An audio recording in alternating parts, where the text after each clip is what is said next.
మీది ఎక్కువ జీవితం జర్నలిస్ట్ జీవితమే. ఈ రంగంలోకి రకరకాల మీడియాలు వచ్చినాయి, యూట్యూబ్ ఛానళ్ళు రకరకాలు రావడం వల్ల జర్నలిస్టులు కూడా సంఖ్య విపరీతంగా పెరిగిపోయింది. అంటే విలువలు కూడా తగ్గినాయి అనేది ఒకటి ఆరోపణలు వస్తున్నాయి. మీరు చెప్పేది ఏంటి?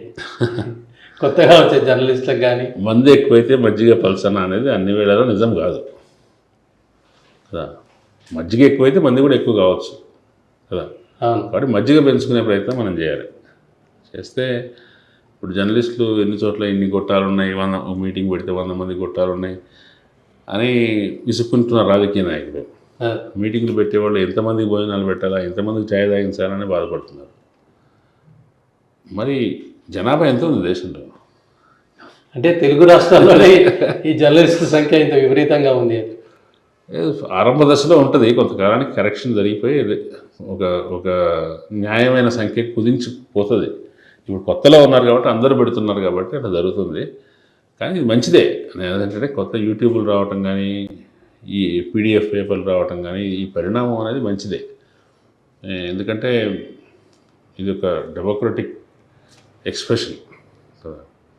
దాంట్లో మరి దుర్వినియోగం లేదా, దాంట్లో బ్యాడ్ ఎక్స్ప్రెషన్ లేదా, దాన్ని మరీ తామరదంపరైపోయి ఇట్లా అయిపోయింది కదా అనే సమస్య ఉంది. కానీ క్రమంగా పోతుంది. ఆ తామరతంపరగా వస్తుంది కాబట్టి అక్రిడేషన్లు కూడా చేయలేని పరిస్థితుల్లో 3 నెలలకు ఒకసారి పొడిగిస్తున్నారు. అంటే అక్రిడేషన్లు నేను ఏంటంటే ఇప్పుడు ఒక చెడ్డ వార్త వచ్చిందని చెప్పేసి ముఖ్యమంత్రి గారు ఎవరు జర్నలిస్టులో చెప్పండి అని నిలదీస్తున్నాడు జర్నలిస్ట్ పెద్దల్ని.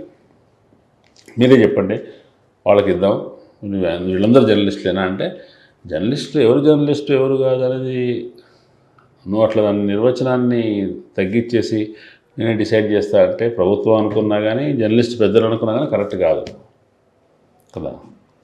ఇప్పుడు అట్లా నువ్వు ఊరుకుంటున్నావా? ఆ యూట్యూబ్ ఛానల్స్ను ఉపయోగించుకోవట్లేదా? అందరూ ఉపయోగించుకొని వాళ్ళు మన బదనాం చేయడం ఎందుకు? ఇప్పుడు ఒక చిన్న ఇంటర్వ్యూ చేస్తేనో, ఒక చిన్న న్యూస్ వీడియో పెడితేనో 1,00,000 మంది చూశారనుకోండి, మరి ఒక పెద్ద పత్రికతో సమానమే కదా.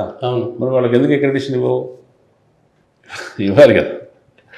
కానీ దానికి ఏదో లెక్క పెట్టు నువ్వు. ఇంతమంది వాళ్ళు నిలకడగా కనీసం సంవత్సరం పాటు నడపాలి, వాళ్ళకి ఇంతమంది సబ్స్క్రైబర్లు ఉండాలి, వాళ్ళు చేసిన ఇంటర్వ్యూలకి ఒక 10 లక్షల మంది చూసి ఉండాలి సంవత్సరం మొత్తం మీద అని ఒక నిబంధన పెట్టుకో. దాన్ని పాటించిన వాళ్ళకు నువ్వు అక్రిడిటేషన్ ఇవ్వు. మరి కొత్తగా చేరిన వాడికి, నిర్ణయం పెట్టిన వాడికి, ఒక 10 మంది కూడా చూడని వాళ్ళకి ఇవ్వకు.